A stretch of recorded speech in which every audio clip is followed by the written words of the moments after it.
Okay guys, so we're starting a new part of the De La Riva system, and this is going to be very interesting because everything you've learned up to this point has been closing the toes and misdirecting them to this direction, right?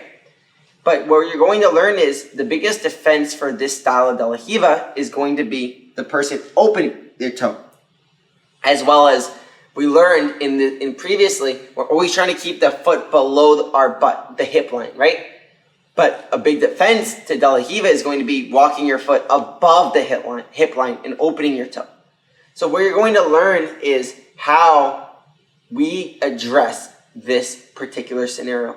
And there's so many different things that we're going to learn, but the biggest thing is we're going to learn, instead of closing the person's knee, instead of internally rotating the person's hip, we're going to learn to externally rotate the person's hip. We're going to learn how to play De La Riva with the foot open. And this is going to get us into the waiter family. Okay? What is waiter? Waiter is a name for it, and it's basically where your arms holding the legs and bringing your bicep up and bringing their knees to your head. It's like a modified version of deep half. It's a modified version of knee shield, and it's a modified version of De La Riva altogether, basically. If you think of it like in terms of all the guards. An X guard. An X guard, yeah, exactly. It has a mixture of elements of multiple guards. And there's so much material to be covered in this position, you know. I've been using waiter for so many years. I always used it. I love to use it with people bigger than me. I feel like it's such a position that doesn't require strength, you know. And I've used it so many times in competition. You know, my sister has waitered everyone. You know, she's like the waiter Lord, waiter God. Like, she's waitered everyone.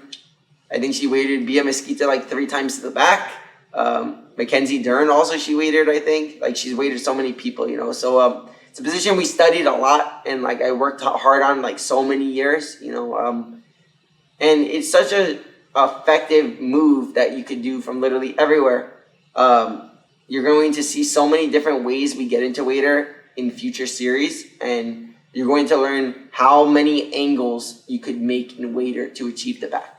Angling is going to be one of the biggest things you're going to learn in this first part of the series, especially her hand positioning on my leg is going to be just like in the De La Riva system. Remember how I always angled her hands differently and I use her posts against her?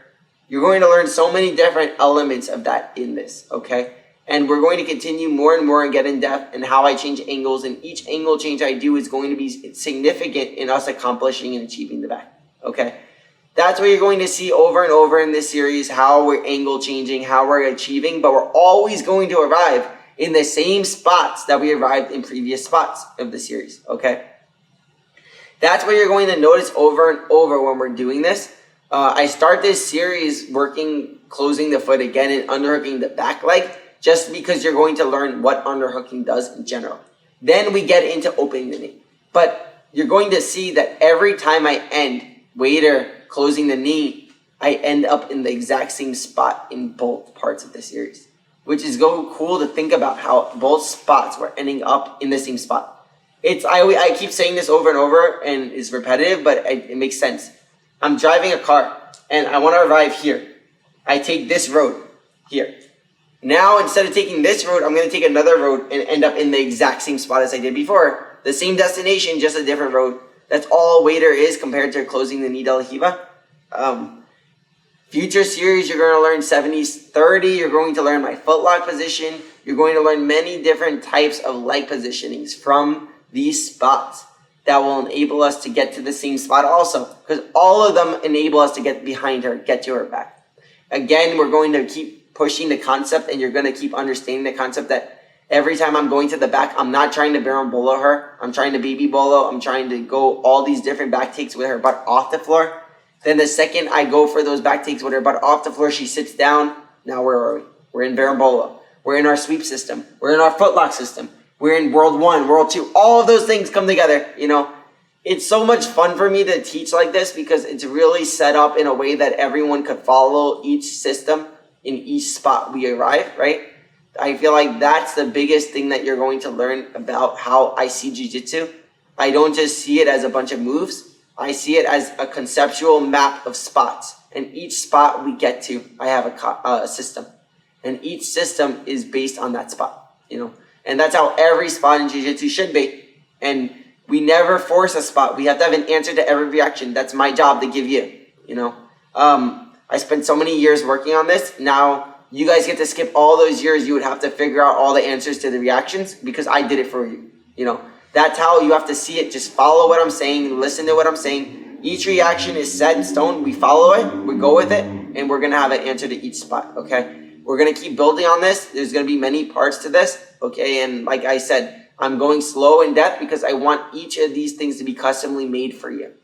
Why is it customly made for you? Because it answers every question possible. Instead of it something being customly made for you where I answer a specific question, I think it's more effective. I just have an answer to every spot possible. So even if it was a question you had, it's covered. You know what I mean? That's what I'm trying to accomplish when I give you guys this material. I'm not trying to this specifically tailor it to someone. It is specifically tailored to someone because everything is covered. 100% of things are covered. That's what we want to achieve and aim for when I teach and when I'm doing these series, okay? So please follow along. Please follow all the rules we're having. Please follow all the different setups, the different reactions, everything, okay? And we're going to slowly build on it, and we're going to slowly get better and better. Okay, so let's keep going. I'm so excited that you guys are involved in this. Like I always say, if you have questions for me, the BJJ Fanatics group page on Facebook, my Instagram page, Reddit now, like all different things. I'm there to respond and help you guys. Sometimes I'm filming and training a lot, but I always get to the questions, okay? And I'll always be there to help you guys. Thank you guys so much, and I'm so excited for you guys to see my material.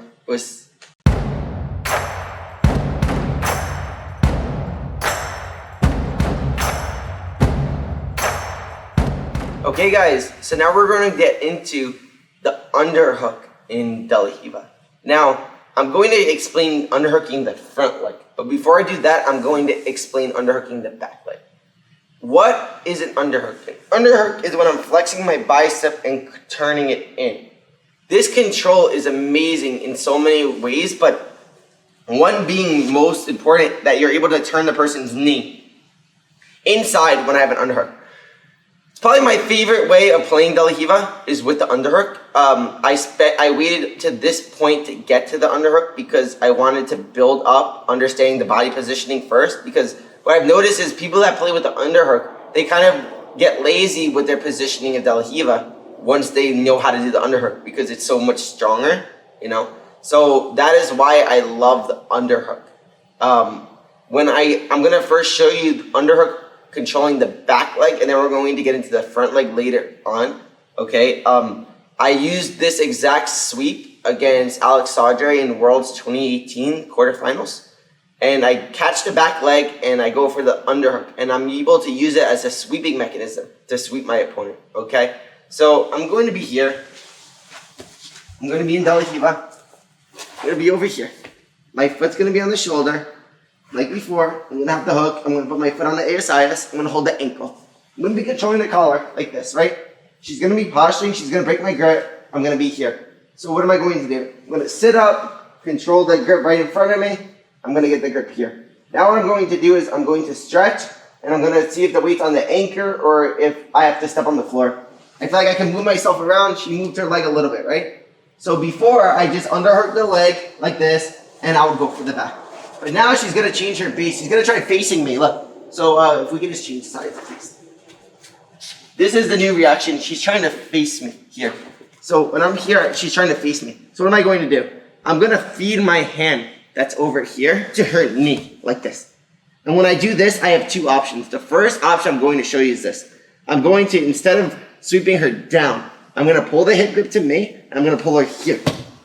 Once I pull her here, notice where she lands with her butt on top of my body, right? Where are we? We're in the basic berimbolo again, right? So I lift up, I put my shin behind, I cup her hip. Look at my foot hooking her armpit. Basic berimbolo.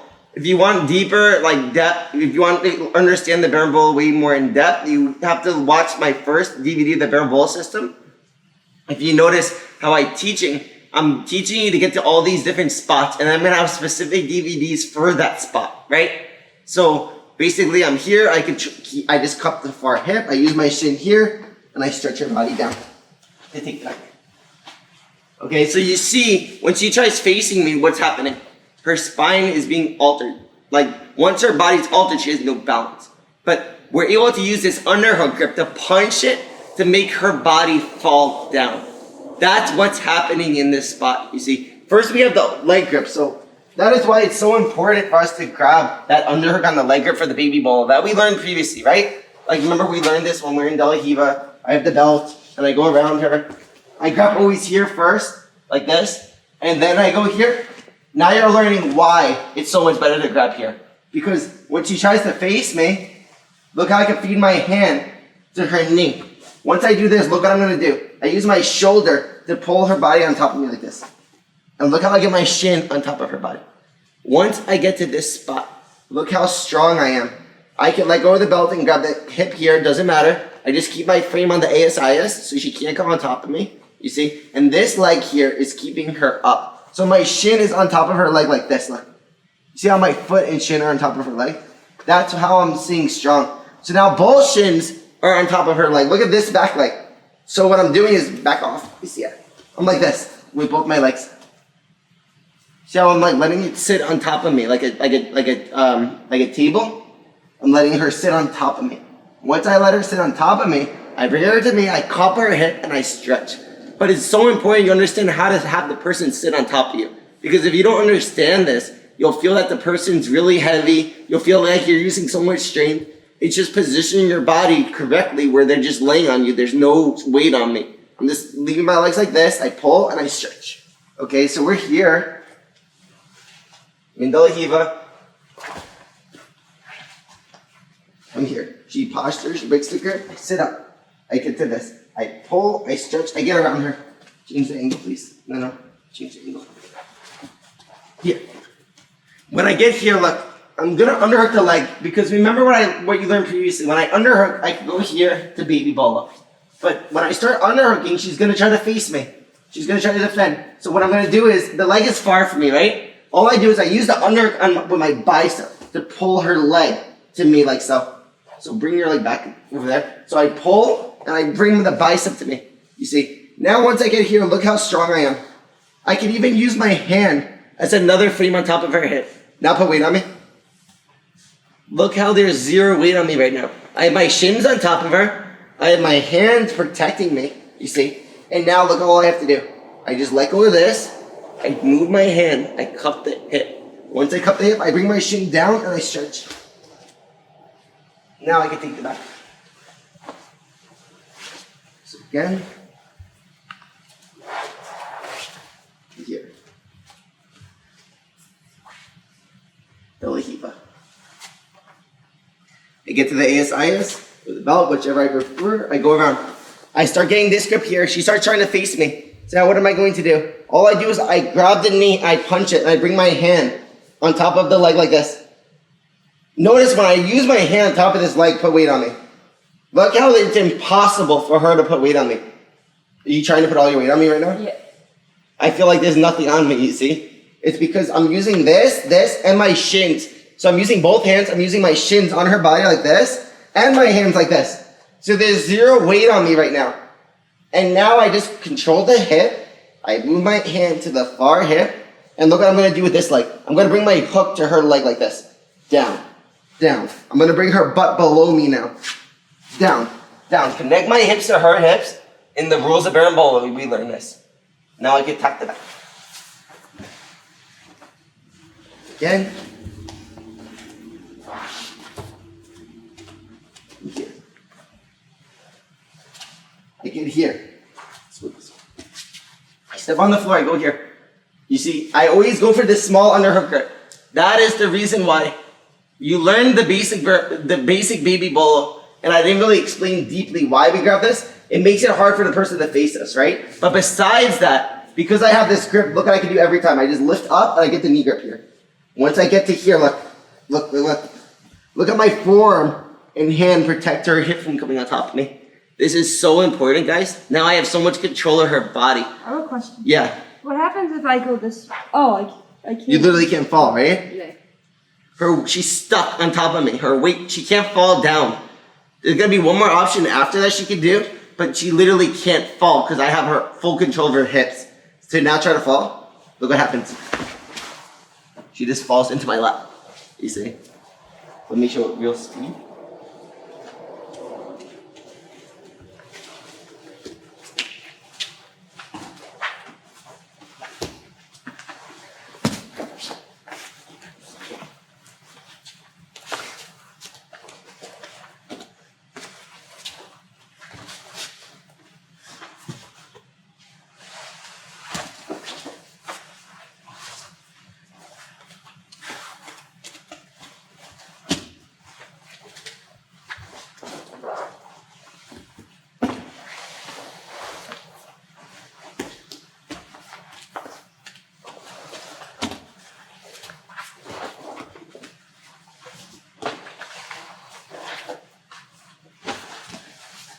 So as you see, she's just falling right into my lap. Again, showing you how there's zero inversion with my neck with berimbolo. I think they're seeing this more and more, how we're able to do berimbolo without using our neck at all, you see? Remember this sweep that we did in the previous sections? We're not using our neck at all, right? Now this one,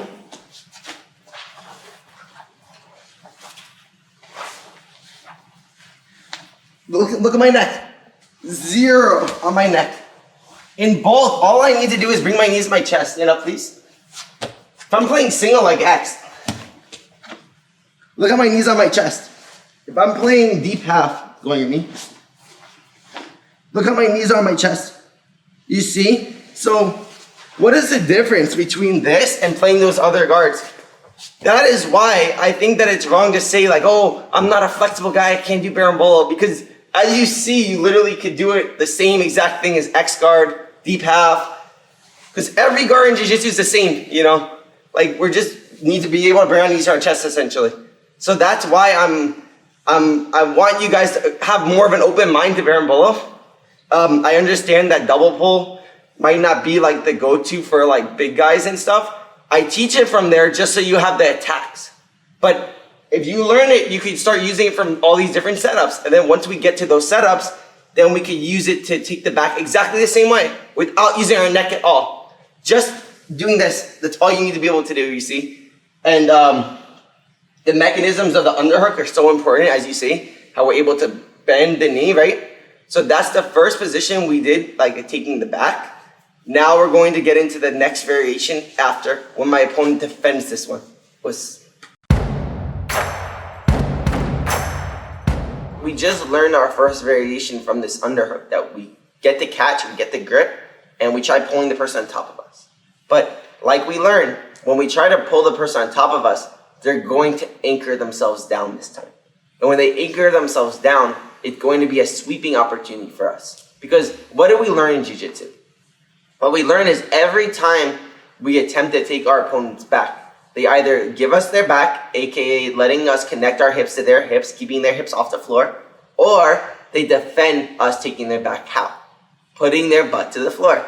You see? That is actually how berimbolo was developed, because everyone would be going for like baby bolo, like things like this, at all the back takes, and the person defended realizing, wait, for the person to connect my hips to their hips, I have to be off the floor. The second I fall and put my butt on the floor, now my hips aren't connected anymore, right? That is why the sweeping happens. So that is what we're going to get into now. And I want you to keep seeing over and over how the correlation between taking the back and sweeping is so important in jiu-jitsu. When you're working to sweep someone, for them to defend the sweep, by, what is a sweep again? We learned this over and over in the Del Hiva series. Connecting a person's butt to the floor, right? When they don't want to give you the sweep, what do? They keep their butt off the floor. Now that their butt's off the floor, we can angle around them, changing angles to connect our hips to their hips, taking the back. The second they stop us from connecting our hips to their hips, what do they have to do? Put their butt to the floor. Now we're back in the sweeping world. And now, like I told you before, what I've been doing in this series is I've been giving you guys every possible option when the person's on the floor. Remember how you learned in the berimbolo series, there's two worlds to when the person's butt's on the floor. World 1, when their weight's on their legs. World 2, when their weight's on their butt. We learned in the footlock series, when the weight's on world 2, where their weight's on their butt. we get attacked the footlock, right? And then we also learned how to sweep our opponent. So we learned every possible option when the person's butt's touching the floor. That's what I'm trying to do with all my series. I want you guys to have every possible option, and then it's going to be up to you guys to decide which one to do, right? But I'm just elaborating over and over why we're ending up sweeping the opponent. And it's just essentially we're trying to take the back, connecting our hips to their hips, and they defend by putting their butt to the floor. That is why we're ending up in this scenario, okay? And now I'm going to explain. So we're here. De La Riva, the leg on the shoulder. Guys, this one detail is so important. I was training with a lot of my friends, a lot of high-level black belts, and they always tell me they have trouble with De La Riva, like placing them. And now I've been having them all, when I'm showing them De La Riva, put the front of the shoulder and then go De La Riva. And now they feel one detail. So it is repetitive that I'm saying it, but literally my friends that are like top black belts are like really leveling up from that one detail, and I make them do it every time. Like put your foot on the shoulder and then go, and then they're like in perfect position, you know? So that's why I keep telling you guys over and over to do that, okay? I don't want you guys to think I'm just being repetitive. I am, because I want you guys to like get that in your mind when you're in De La Riva, the shoulder, and then you go here. You see? It's just gonna force your brain to like have that in your mind, black and white. I want you, when you go to De La Riva, instantly to think about the shoulder, okay? So now we're here with the collar, breaks the grip, I stretch, I get the hip grip. I just angle yourself. Oh, this one. Yeah, just so that, yep, right here. So I go around, I get the underhook like we learned, right? Because when her weight's on her toes, easy, I can move around, baby bolo. Pack your bags, war's over. So then the next option, she turns into me angling. Look what happens when she turns into me angling. Look how the weight from her toe went to her knee, right? You see how your knee is bent, right? So before, go back up. When her weight's on her toes, it's easy because her weight's on her legs, right? So I move around her, baby bolo, and then I bend her knees. She's bending her knee now to defend, and look how she angles her knee this way. Now that her weight's on her knee, if I go to the ankle, look how nothing's happening. That's why I'm going up to this part of her leg, because all her weight's on her knee now, you see? That's why we're going like this, and we end up here. But now what's gonna happen is, when I start pulling her butt to me, she's going to frame and sit down this way. Look. What did she just do? She avoided me taking her back because she connected her butt to the floor. So how can I connect my hips to her hips now? Her butt's on the floor, right? So now we're just swept our opponent, right? So now we have all different options from here. The first being my favorite, which is top berimbolo. Again, I believe it's chapter 8 on the first berimbolo instructional where I go over so much top berimbolo. I don't remember that. What? I didn't remember that. I think because I was answering questions to someone messaging me, and I think they said chapter 8. I don't remember the exact chapter, but I believe it was chapter 8. But it's the last chapter of the berimbolo instructional, and I go over top berimbolo, like really in depth, right? So that's my favorite option here. That's what I did with Sadri in Worlds 2018. If you want to watch that, I underhook and I come up just like this, okay? I did this with Malfacini over and over. I kept sweeping him and coming up to top berimbolo. I think it's an amazing spot because they either stay down and they have to sweep themselves or they give you their back to defend, okay? So that's why I love this spot. And all we need to do here is this. We're just going to sweep her down, and I'm in this spot. I'm going to post on my arm. I can even keep the leg still. Look, I can hold the knee, and I come up like this, and I post my hand on the floor. I end up in top berimbolo. I want you to see something. Look at my shins when I'm in top berimbolo. They're exactly the same way as when I was here. I post your arm. Like this one, yeah, when we were like this. They're exactly the same way as when I was lifting her here, right? So now lay down. Why is that? Because I'm keeping my frames and distance on her. And I have full control of her when I'm playing here, you see. So now when we get to top berimbolo, I'm not going to go into details of the finishes because I did that in the berimbolo instructional. I'm just putting you in the spot, and I want you guys to have the finishes from my other material. So I'll just give you one thing, and it's just basically I focus on this elbow. If the elbow is closed or open. If we're able to open this elbow, we can pass to the guard. If the elbow stays closed, I can start taking her back different ways. Okay, so that's all I want you guys to do is to get to this spot, okay? Now I'm going to show you how to sweep the person from there, so come back.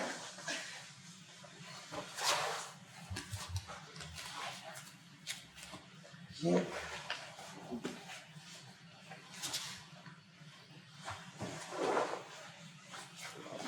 I get here.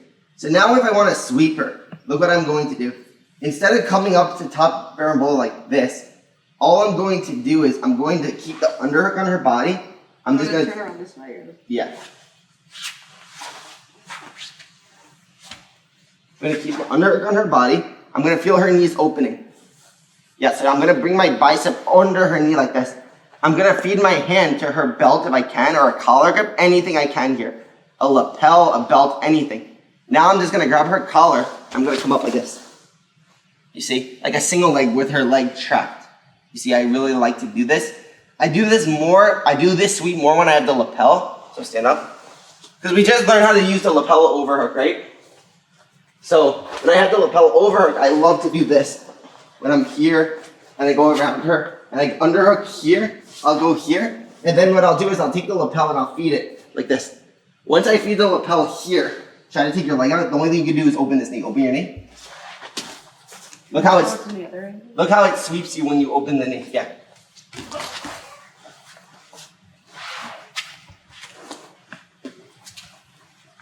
So I go here, I go around, just stay up there. I let go of the lapel now. I underhook, I sweep her down. But because the lapel's open, I can grab this now. And once I grab this, I can grab the collar. Try to stay up now. It's impossible because I have the lapel keeping her leg down. You see, I love doing this sweep. If I have the lapel out, I love to feed the lapel to this sweep, okay? But I'm giving you those two options. And then the third option you can do. I'm gonna go Deli Kiva. I'm gonna sit up. She's gonna go around my face. I sweep her. She falls down here. So open your knee again. So open your knee. So a third option is I could get into crab ride leg drag scenarios. Okay. How would I do that? What I would do is there's many ways I can do this. So especially if the arm's open, she's just opening her head. No, open your knee like this. Oh. Because when she opened her knee, what does that mean we're in? That means we're in World 2, right? Because her weight's on her butt. So her hip is open. So what I could do is I could go here, start opening. I could go like this. I could roll here and start going like this. The crab ride. Come back. Come back. Oh, okay. Let's just do the whole thing again. Oh.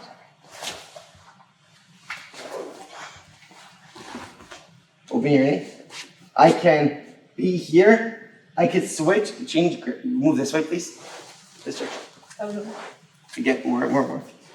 I can, when I'm here, I could switch my hand to here. Open your knee, please. Yes. I could now go here. Near crab ride family, right? Berimbolo system part 2. Did this, collar, roll. I could come back to here if I feel her weight goes to her leg. Put your weight on your leg again. Top berimbolo again, look. I can go here. I can sweep her down. I can end up here and start rolling to the back here. I can switch to here. I can switch to here. I could go here, go to knee wedge here, push her down here. I have all these options from there, right? So again, it's one of my favorite moves, guys, by the way. Doing this underhook on the back leg, I love this spot. Here.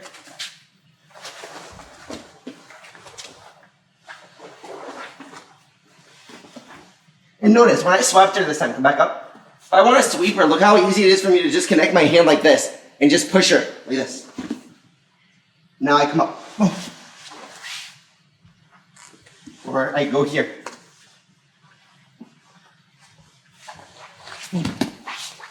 Or I go here. Open your knee, please.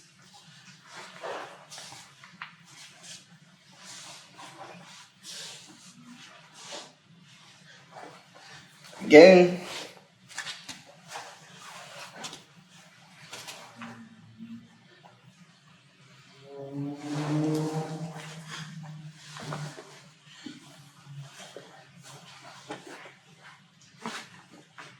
Open your knee.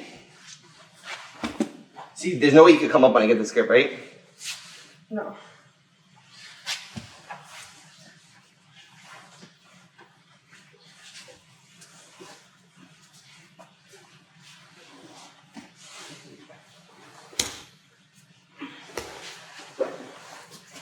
Again.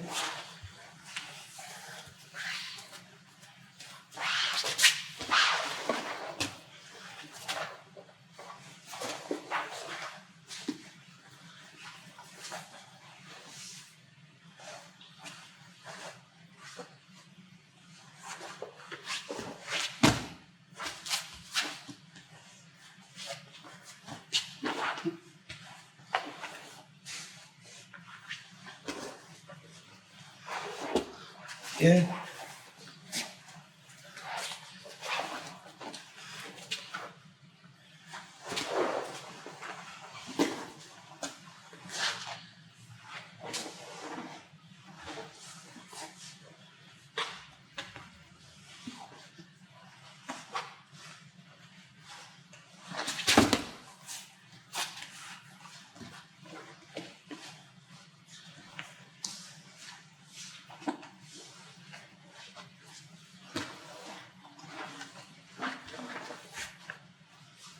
So you see guys how we're combining everything together now?